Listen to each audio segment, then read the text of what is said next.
Our headlines today.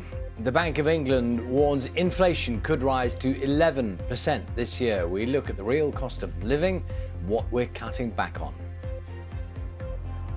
People are spending less on food, having fewer days out and making fewer journeys as those cost of living pressures really take hold. I'll be looking at the tough decisions so many of us are making about what we spend every day.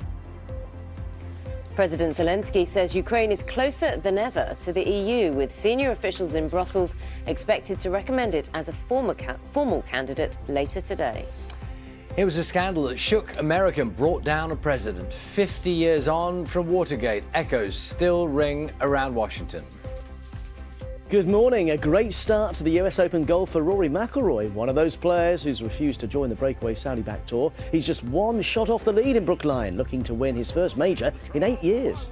Front pages, kicking off then with Metro, 11% hell on the way.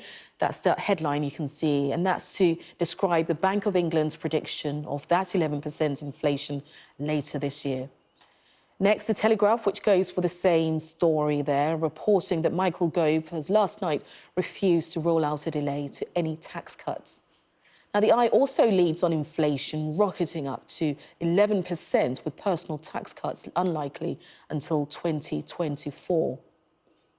Pain ahead, very short headline there, is how the Times describes the prediction inflation rising in the coming months. Now, the Mail points out that the Bank of England raising interest rates 5 times in a row is unprecedented, and they're also warning of a big crunch ahead.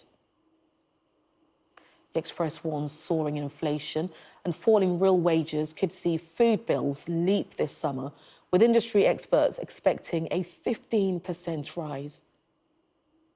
And The Guardian, meanwhile, reports that Boris Johnson's considering scrapping the role of ethics advisor, and this comes after the resignation of Lord Geidt.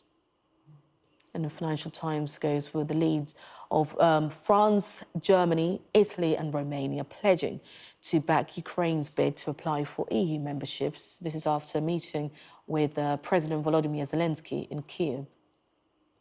Convicted sex trafficker Ghislaine Maxwell believes she deserves to go free in just over 2 years. That's according to the Daily Mirror.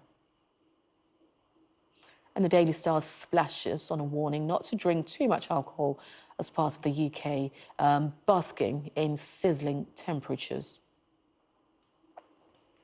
The Guardian is paying tribute to the British journalist Dom Phillips, who was killed in the Amazon. The paper says he died trying to warn the world about the war on nature and that his work must be continued. Let's have a look at the Telegraph, reporting on calls from the AA for charges for congestion, parking and clean air zones to be waived during next week's rail strikes. The Metro front page carries a photograph of Beyonce in Vogue magazine, where she's been talking about the release of her new album, the first since 2016. And one of the most read stories on the BBC News website is this article about Tom Hanks, who reportedly shouted at fans to back off after his wife Rita tripped while being surrounded as they left a restaurant in New York. Now, for many of us, they're the bane of our online lives, the maddening pop-up boxes which ask for permission to store cookies or small amounts of personal data. Every time we visit a new website, well, they could be on the way out.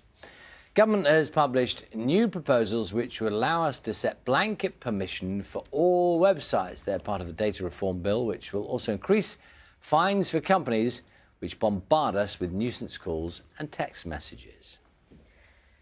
Everest Base Camp could soon be moving to a new home, excuse me, after officials said global warming and human activity are making the current location unsafe. The site, which is used by up to 1,500 people in the spring climbing season, is currently on a glacier that's melting. The government in Nepal said a new camp will be found at a lower altitude.